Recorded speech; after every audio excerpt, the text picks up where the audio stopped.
You ever feel something shift in a room before a word is even spoken? That electric charge, that silent signal, that unspoken pull? That's not coincidence. That's psychology at play.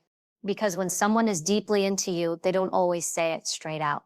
Instead, they reveal it in layered, subtle, often subconscious ways. Through calculated tricks they don't even realize they're using. But today, I'm going to rip that mask off, not to expose them, but to empower you. So let's talk about the 6 psychological tricks someone uses when they're not just into you, but crazy about you. 1. They mirror your body language subconsciously. This one is ancient, primal, and wildly revealing.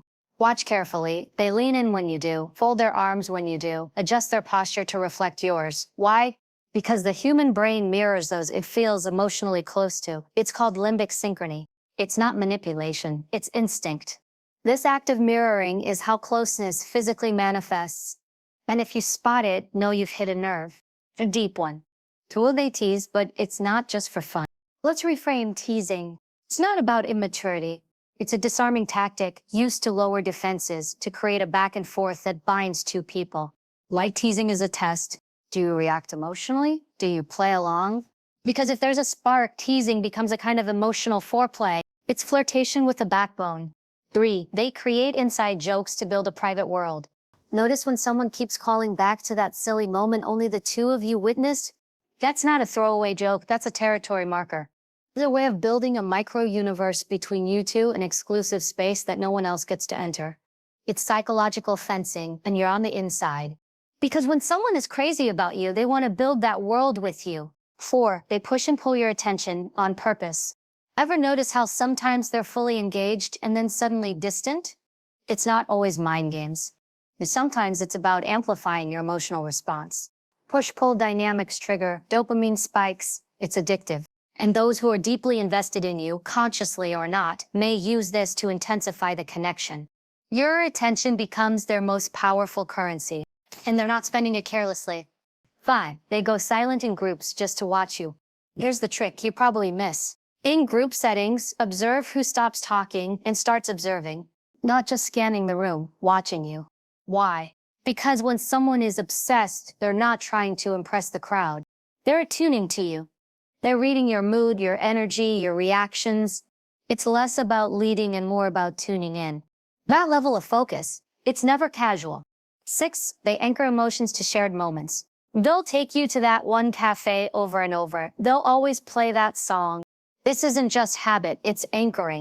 It's a psychological trick where emotion gets linked to a specific stimulus so that anytime you see, hear, or smell it, you think of them.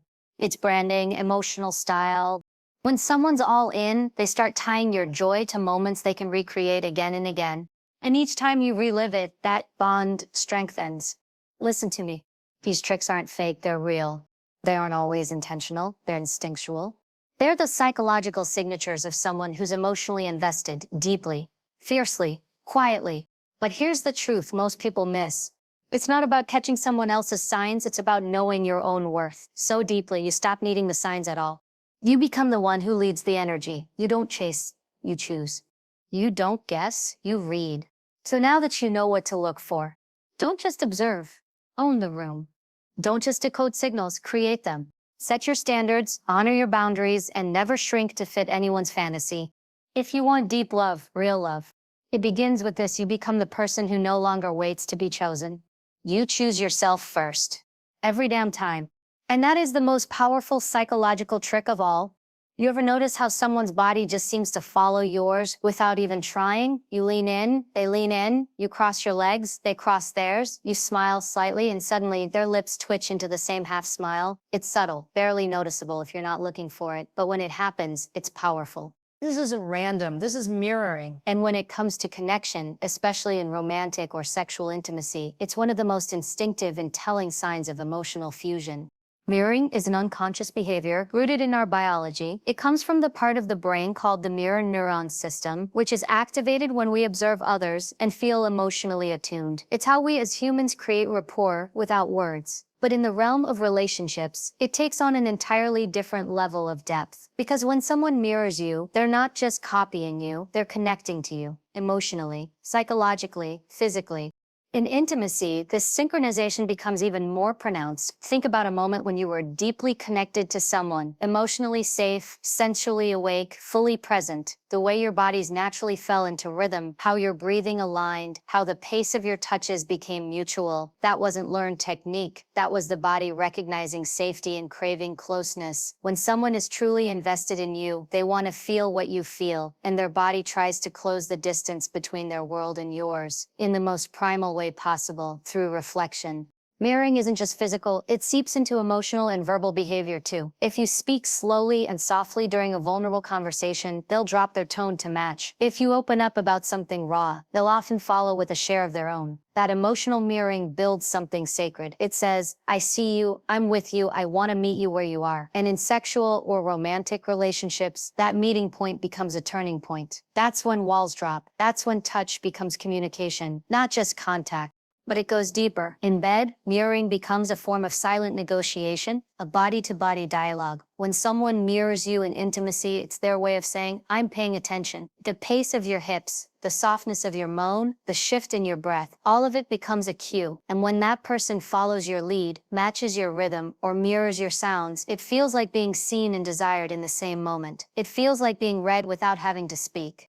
Now consider what this does emotionally. When someone mirrors your body language, it makes you feel understood. Even if you're not consciously aware of it, you feel safer, more relaxed, more willing to explore, not just sexually, but emotionally, because that physical harmony signals trust. It says, I'm here, I'm attuned, and I'm responding to you. That responsiveness creates a loop of intimacy. You relax, so they relax. You go deeper, they go deeper. And soon, you're not just touching each other, you're feeling each other. That's the real magic. Mirroring also removes pressure. It allows intimacy to unfold organically. There's no need to force passion or overthink your next move. When you're being mirrored, you don't have to explain how you want to be touched or kissed or held. It just happens. Because the other person is so in sync with you, they pick up on every unspoken cue. That kind of attunement isn't just romantic, it's erotic. It's the difference between performance and presence, between sex and connection, between being wanted and being worshipped. It's also important to realize that mirroring can happen even when you're clothed, even in moments that seem ordinary. Watch how someone sits next to you. Do they orient their body toward you? Do they pick up their coffee after you do? Lean in when you lean forward. Soften when you do. These cues aren't about seduction. They're about resonance. They're signs of someone tuning into your emotional and physical energy, echoing it back to you with instinct and curiosity. And that's where intimacy begins. Before the bedroom, before the kiss, in these small unconscious echoes of closeness. The beauty of mirroring lies in its purity. It can't be faked, not for long. You can't force your nervous system to synchronize with someone unless there's already some kind of emotional tether. That's what makes this behavior such a reliable indicator of real interest and real connection, because it shows up before they confess their feelings, before they say they care. Their body says it first. When you notice this happening, it's not just cute, it's not just flattering, it's a revelation. It means you're not just being seen, you're being felt, understood, desired on a level that transcends words. That's the kind of intimacy that lasts, the kind that doesn't just touch your skin, but settles deep into your nervous system and makes you feel like home. You ever wonder why a playful smirk or a cheeky comment can make your heart race faster than a deep compliment? Why a subtle tease can stir something in your body before you've even processed the words? That's because teasing, when done right, is one of the most erotic forms of emotional foreplay. It's not about immaturity. It's not about provoking for fun. It's a psychological invitation, a game of push and pull that dances just on the edge of safety and desire. And the ones who are truly crazy about you know exactly how to play it. Teasing in intimacy isn't random, it's strategic. It's not about mocking you or testing your patience. It's a test of tension, a test of chemistry, a test of emotional safety. When someone teases you, they're saying, I see you, but with a wink, not a stare. It's their way of reaching for connection while keeping things light, playful, and charged with just enough friction to spark curiosity. And if you lean in instead of pulling away, they know they've got you engaged, not just physically, but psychologically.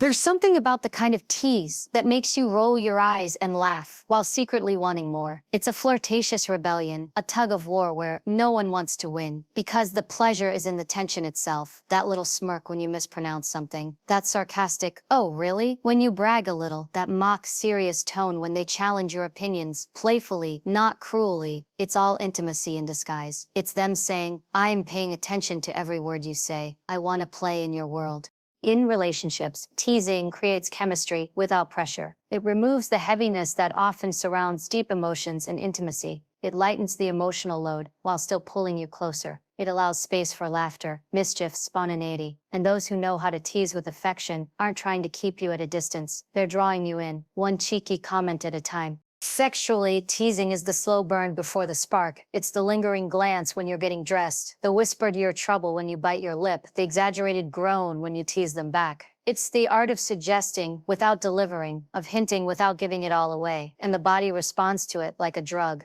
Because teasing awakens anticipation, and anticipation is desire's favorite playground.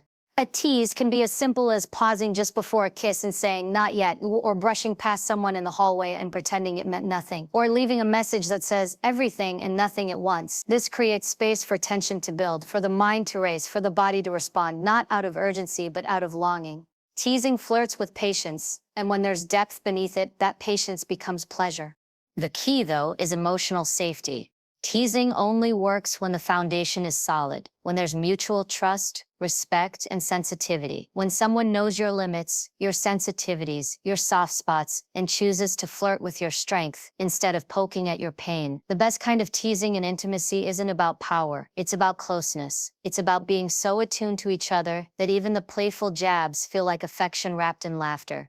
In a relationship, teasing becomes a language of its own. It's a private signal between two people, a code that says, "I know you. I know what gets under your skin," in a good way. It becomes a shared rhythm, a spark you can return to when things get too serious or too routine. It's a reminder that intimacy isn't just about depth. It's also about lightness, about the freedom to be silly, sexy, and emotionally agile. Even in conflict, a well-timed tease can break tension. It can disarm defensiveness and invite closeness without dismissing emotion. It says, "I still want to connect, even when we disagree." And that's powerful, because when someone is crazy about you, they don't just want to resolve arguments. They want to preserve intimacy in the process. And teasing becomes a bridge back to closeness.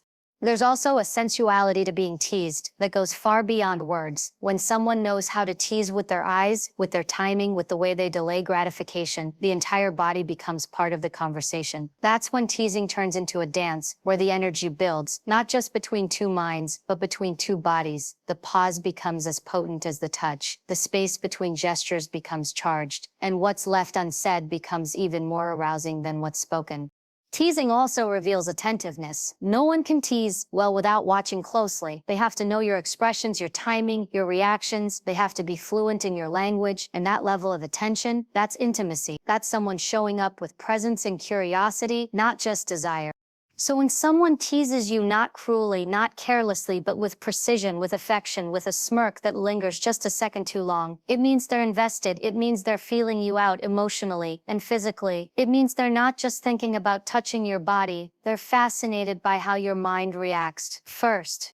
Have you ever had someone make you laugh so hard at something so random, something so uniquely yours, that it instantly became a thing? Just between the two of you, a phrase, a look, a weird habit you both notice at the same time, and suddenly it turns into an inside joke that no one else would ever understand. That's not just cute, that's deliberate. That's the creation of an intimate bond rooted in psychological imprinting. Because when someone is deeply connected to you emotionally, physically, romantically, they don't just want to be near you, they want to build a world where only you exist together, inside it. This is what emotional anchoring looks like in real time. A private world crafted from the little things. It could be a certain nickname they call you that no one else dares use. A quirky voice they mimic every time you tell a story. That one cafe you both stumbled into on a rainy day and now call your spot. These are not throwaway moments. These are rituals in disguise. And when intimacy is genuine, those rituals become sacred, even erotic, because they carry energy, shared energy. Every time they revisit it, it's not about nostalgia, it's about deepening the connection. There's something wildly seductive about having something that belongs to just the two of you. When intimacy develops, this emotional shorthand becomes a language coded, playful, sensual, protective, and that's exactly the point. These inside jokes, shared references, and emotional callbacks are more than sweet moments. They're psychological glue. They reinforce, I know you, I remember you. I hold our moments close. And when that kind of emotional holding happens, the body follows. Trust increases, walls lower, vulnerability feels safer, and sensuality becomes far more open and alive. In relationships that hold real emotional weight, intimacy isn't just a physical act, it's a constant layering of meaning. The way someone runs their fingers across your back and says that phrase they always say when they're about to kiss you. The way a certain touch on your wrist brings back that one night you stayed up talking till 3 a.m. Every little joke or ritual is a neural pathway, deeply embedded. It trains the brain to associate that person with safety, excitement, humor, and arousal. And the more those connections are revisited, the deeper the emotional and physical bond becomes. What makes this so magnetic is the exclusivity. That joke that makes you laugh so hard, it wouldn't land with anyone else. That phrase that makes you melt, it wouldn't have meaning coming from another mouth. That one song you both claim to hate but play every time you're alone, it becomes a thread in the fabric of your shared identity. And that identity, that mutual creation of meaning, is intoxicating. It tells the nervous system, this is ours, this is safe, this is home. Now bring this into the bedroom and the dynamic gets even richer. A certain laugh before things turn physical. A teasing name they only use right before they kiss you. A subtle movement or breath they mimic to sync their body with yours. These aren't random habits. These are sexual anchors. Repeated cues that the brain links with pleasure, arousal, anticipation. It's not about the action. It's about the meaning behind the action. That's what intimacy craves. That's what turns routine into ritual. And let's talk about emotional memory. The brain holds on to emotionally charged moments longer than neutral ones. So when someone creates a playful, flirtatious, or even ridiculous memory with you, one that triggers joy or laughter, that memory gets prioritized. It becomes a shortcut to connection. Next time they say that joke or recreate that moment, the body reacts with warmth, familiarity, and desire. Your heart races before your brain can catch up. That's the power of shared moments used intentionally. That's erotic emotional intelligence. Some people underestimate the sensuality of the mind, but when you have a private world built with someone filled with your shared codes, your spontaneous laughter, your eye contact that says 1,000 things without a word, you realize how intimacy grows, not in the grand declarations, but in the whispered moments no one else hears, in the giggles that turn into kisses, in the absurd joke that becomes foreplay, in the sweet stupidity that lives between your bodies and says, we're free here. And in moments of conflict or distance, these small anchors become bridges. That random phrase or playful nudge becomes a way back, a reminder of the bond that transcends the issue, a spark that reminds both of you that this connection isn't fragile, it's rooted in layers of shared meaning, that even in silence, there's still a song playing in the background that only the two of you can hear. People think intimacy is built only in candlelight and deep talks, but it's built just as much in the awkward dance you do in the kitchen, the weird faces you send each other from across the room, the absurd nicknames you never explain to anyone else. That's the kind of closeness that lingers on the skin, that stays imprinted in the mind, that keeps the body yearning for more, not because of what was said, but because of what was felt between the words. Have you ever felt someone pull you in with intensity, only to pull away just enough to make you wonder where they went? That delicious tension where one minute they're all over you, present, locked in, hungry, and the next they're distant, quieter, maybe a little harder to read. It's confusing if you're not paying attention, but if you look closely, it's not indifference. It's design, a pattern, a psychological rhythm. It's the push and pull of passion, and when it's done with awareness, it becomes one of the most potent intimacy accelerators in any relationship. Desire doesn't thrive in constant closeness. It breathes in tension. In the contrast between being touched and then left craving more, between being emotionally consumed and then given space to want again. The human body and mind are wired for contrast. We desire most what we feel slipping away. And those who are emotionally invested often know, consciously or not, how to create that intoxicating ebb and flow. In romantic dynamics, the push and pull isn't about game playing when it comes from an emotionally anchored place. It's about pacing the emotional and physical closeness, so the flame doesn't burn out too fast. When someone pulls back slightly, not out of fear, but out of intentional rhythm, it gives the other person a moment to notice, to miss, to want. That moment of space makes the next closeness feel electric. It refreshes the connection. It reignites the need to touch, to talk, to lock eyes, to feel again. There's something magnetic about knowing someone can have you, but chooses to step back for just a second, letting you remember what it's like to want them. It's not withholding, it's arousing. It's not neglect, it's a tease of presence. That small delay, that subtle shift, makes the reconnection feel like a new beginning each time. Emotionally, it resets desire. Physically, it primes the body for return. And mentally, it keeps you on your toes, in the best way possible. You can see it in the way they might be deeply affectionate all morning, hands constantly finding you, voice soft, gaze lingering. Then by the afternoon, they're more distant, focused in their own world. But it's not disconnect, it's expansion. Because when they re-enter your space later that night with full presence, it feels like gravity hit you again. Their touch feels more intense, their attention feels craved, and you realize that the space they created didn't weaken the connection, it sharpened it. In intimacy, this dynamic plays out with even more intensity. It's the hand that trails down your skin, then stops right before the place you want it most. It's the breath against your ear, followed by silence, the lingering eye contact before they look away, leaving you suspended in want. This rhythm of closeness and pause creates a tension that seduces the nervous system. The body floods with anticipation, the mind starts racing with questions, and the heart begins to beat a little faster, not out of fear, but from a delicious ache of expectation.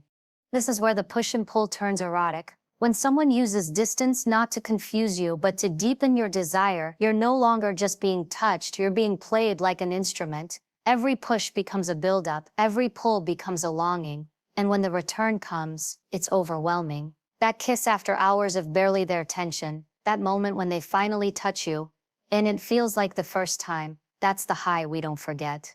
It also shows up emotionally, the way someone might open up to you late at night, sharing the softest, most private part of themselves, then become quiet and contemplative the next day. They aren't retreating, they're integrating. They're sitting with the intimacy they just shared, processing it, making space for more. That emotional push and pull gives the relationship oxygen, because constant closeness without breath can stifle the very desire that fuels connection. And let's not ignore the psychological confidence behind this rhythm. Someone who allows this dynamic trusts that they don't need to chase closeness constantly to feel secure. They trust the bond enough to let it breathe. That trust alone is deeply attractive. It says, I know you want me. I don't need to smother you to keep you close. That energy is magnetic. It makes you want to chase them, not because they're disappearing, but because they're self-contained, whole, and unattached to control. The tension created by the push and pull becomes an amplifier for all other aspects of intimacy. Communication becomes charged. Physical touch becomes a form of resolution. Eye contact holds weight. Every interaction feels like part of a bigger dance. You're not just in a routine, you're in a rhythm. A living, breathing cycle of closeness, curiosity, craving, and connection. There's also a beautiful vulnerability in the pause, in the pullback, because it invites you to feel, to check in, to notice what your body and heart want, and when the other person reappears with intention. When they lean back in, with energy and presence, it tells you that the distance wasn't abandonment, it was a prelude. The rhythm of push and pull becomes the undercurrent of trust, desire, and anticipation. It keeps the connection awake, it keeps the mind wondering, it keeps the heart engaged. It tells your body, I'm not always here, but when I return, I'll bring all of me. Have you ever looked across a crowded room and felt someone's eyes on you, not in a casual glance, but in that slow-burning way that says they're watching only you, even if they're surrounded by people? Not the loudest in the room, not the one making all the jokes or grabbing all the attention. Instead, they're quiet, focused, present. And in that stillness, they're giving you a kind of attention that feels more intimate than touch. When someone is deeply invested, emotionally or sexually, their gaze becomes their fingerprint. And the way they observe you, especially when they think you're not watching, speaks volumes about the intimacy brewing beneath the surface. This kind of watching isn't casual, it's intentional. It's the kind of attention that strips you down emotionally without saying a word. It's not just about attraction, it's about attunement. When someone desires you deeply, they don't just look at you, they study you. They memorize your laugh, the way your hand curls when you talk, how your face changes when you're pretending to be okay. They track your moods, your tone, the pace of your breathing. That's not surface-level attraction. That's emotional surveillance disguised as quiet observation, and it's hot in a way that's almost unnerving. In relationships, the silent attention creates a sense of emotional safety that can't be manufactured. When you feel truly seen, not because someone is asking a million questions or constantly affirming you, but because you can feel their eyes quietly drinking in every detail of your presence. It builds trust in the deepest part of you. It tells your nervous system, I matter here, even when I'm not speaking. I'm being held in someone's awareness. That's not just intimacy, that's reverence. And reverence creates arousal on levels most people overlook. This kind of observation often happens in the background. You're in a conversation with friends, laughing, distracted, and yet somewhere in your periphery, you know you're being watched. You look over, and there they are, not trying to impress, not trying to interrupt, just witnessing you, fully, deeply, with the kind of quiet devotion that feels like a secret between your body and theirs. That type of attention doesn't demand anything from you. It gives you space to just be and still feel completely wanted.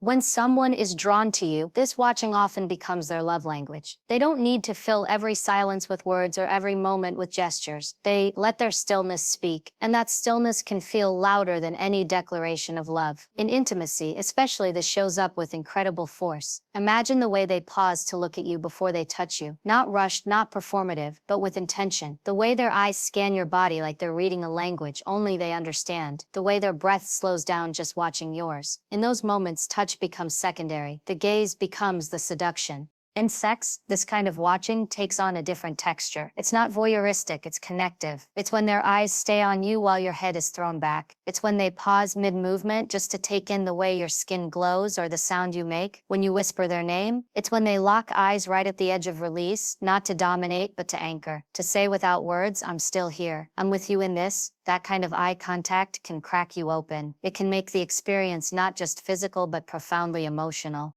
This isn't the kind of attention that fades after sex either. It lingers, it follows you into the kitchen, the hallway, the car. They watch the way you sip your drink, the way you tuck your hair behind your ear, the way your voice shifts when you're tired, and each observation becomes a point of intimacy. They know when you're not okay, even when you say you are. They notice when your energy is off before you do. And that deep knowing becomes the foundation for sensual trust. It's not about control, it's about curiosity paired with care.